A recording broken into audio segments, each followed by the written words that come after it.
This is my Olympus OMD EM1 Mark II, which I think is a fantastic camera, completely packed with amazing features. And after 4 years of using this camera, I really want to do a proper review of this camera, which I will do, but only after I've understood and learned how to use a lot of the features that it's got. One of the features that is often quoted when you read the manuals and the spec of this camera is the Ibis. And the brochure says that it's got 5.5 stops of Ibis and a 5-axis stabilization. I've often wondered what the 5 axes are of the stabilization, and we often see gimbals of smartphones have 3-axis stabilization, and it got my inquisitive mind working. So I went onto Google and I searched 5-axis stabilization to find out what it is and how it works. And it turns out that 5-axis stabilization, and I use my cap as a let's say temporary aeroplane, goes kind of like this. So you can either go up or down, that's 1 axis, left or right on the plane, that's 2 axis.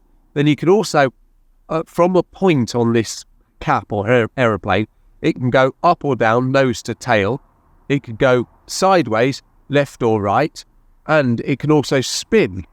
So there's your 5-axis stabilization, which is quite clever really if the sensor in this Olympus OMD actually does that. So that proves that it's got a lot of technology in this camera. And using that 5-axis stabilization, Olympus suggests that this camera's got 5.5 stops of Ibis, which means that if you're shooting at 1/100th of a second, you can stop that down to 50, 25, 12, 6, potentially 1/3 of a second, and still get an equally sharp image.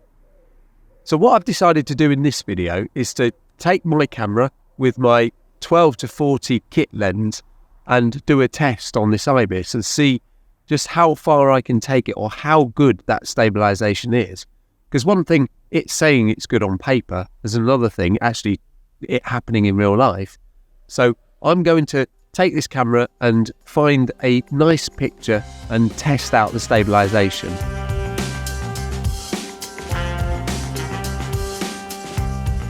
To test this stabilization, I'm going to find a subject that doesn't move because I don't want to add extra variables into my test.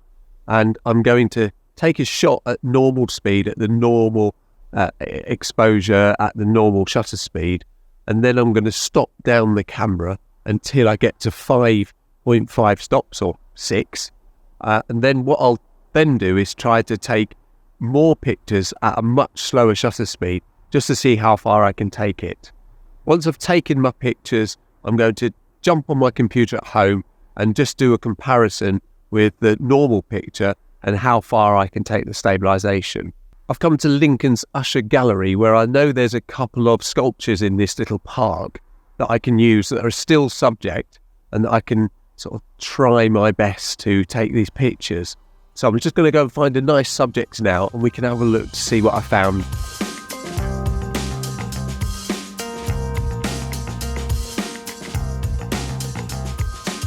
The St. Barnabas charity have created a heart trail around the city of Lincoln, and this seems like a reasonable subject. I would have picked one of the sculptures actually in the park because I'm at the Lincoln Museum right now. However, almost all of the sculptures are quite close to the sculptures. There's a bunch of kids playing loud music and obviously leaving litter and everything, so I don't think that's going to be the most conducive place for me to take some photos. But I'll do my best. I'll take some pictures of this heart, which is covered in or made of horseshoes, and that's why it's called the Lucky Heart. To get these images, I'm going to be as still as I can. I'm going to tuck my elbows right into my stomach. I'm going to have 2 hands on the camera, so I'm supporting the camera on both underneath and at the side, and I'm pressing my nose to make 3 points of contact. I've got my feet shoulder width apart and I've got my knees slightly bent so that I can be as still as I can. I am breathing, but I'm breathing shallowly and lightly just to make sure that I'm not jerking. To enable me to reduce my shutter speed, I'm going to start on f2.8 and about 1/60th, and then I'm going to keep increasing my aperture and reducing my shutter speed until I get to a point where I'm waiting seconds.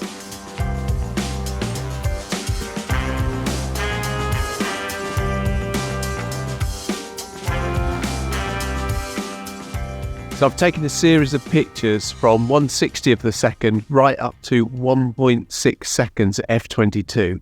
What I'm going to do now is put on an ND8 filter, because that's what I have for this camera, and I'll see what that number gives me, and I'll try to take a correct exposure with ND8 and see how many seconds that gives me. Here's the ND8 filter on my 12-40 Olympus 2.8 Pro lens. This gives me a 10-second exposure f/22. So I'm going to have to hold my position, hold as still as I can for 10 seconds to see how or if the image I get from this is sharp. That will be a really good test of the Ibis of this camera. Here goes a 10-second exposure.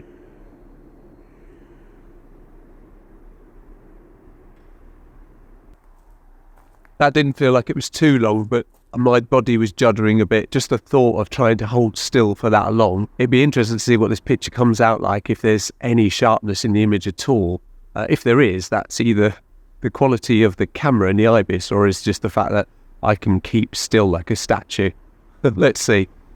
Image on the back of the camera suggests that, yeah, I'm not very good at standing still for 10 seconds. I dropped it down to 5 seconds, but I still don't think that's the most perfect image. But we'll find out when we get back and have a look at the pictures in Adobe Lightroom.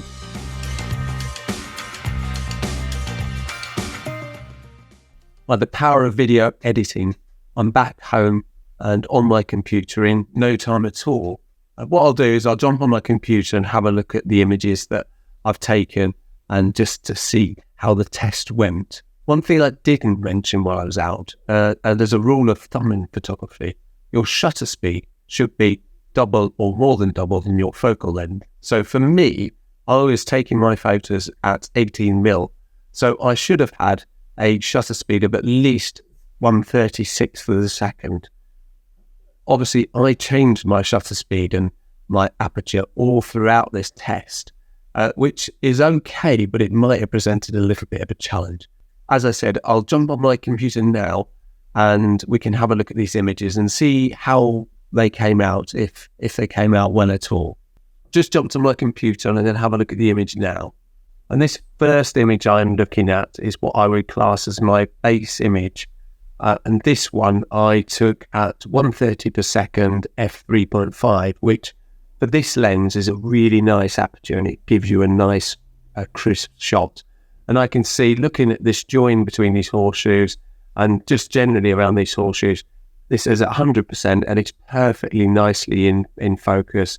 It's a nice shot, it's clear, it's clean, it's spot on. So that's our base image that we can compare all the others against. The second one I've got up is this one here, which is a 1/8 of a second, 18mm f7.1. And 7.1 is still a decent aperture for this camera. You'll still get a reasonably sharp shot with this lens. And once again, this is fine. There's nothing wrong with this. It's not quite as perfect as the 1/30 per second shot, but it's still perfectly all right, and it's a very usable image. So this next shot I've taken, I believe this is 1 second. Let's have a look. So this is 1 second at 18mm, and this is f20. So now you can tell there's a lot of softening in this image. And I have a suspicion that that's soft because of my focus point and not because of the camera Ibis. And I think because it's f20 and if I haven't focused at the right spot, then it's likely to be slightly soft. But even though that's soft, it's still a very usable image. And if I zoom out of this image, you'll see what I mean. So this is taking the image right out and it's perfectly fine as an image goes. You could post that on social media and nobody would know the difference, that it's slightly soft.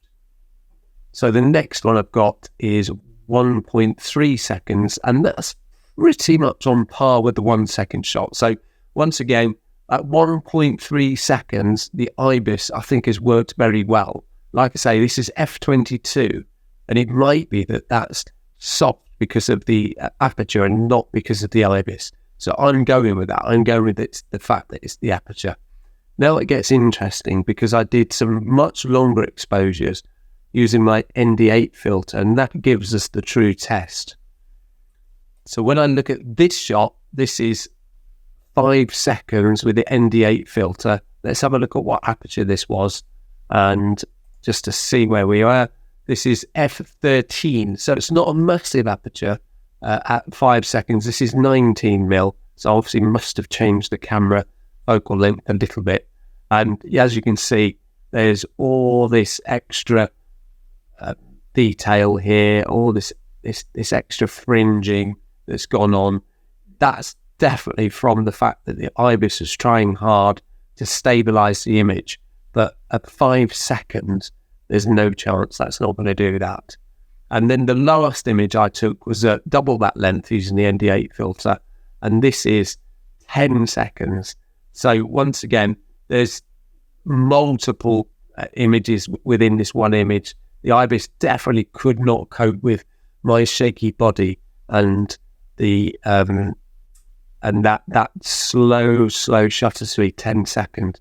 That's the test, really. I'm not sure if it's the perfect test because I did keep changing my aperture and I did keep changing the shutter speed. Potentially, if I would have done it slightly differently, kept the same aperture and used ND filters more readily, I might have got a more accurate result.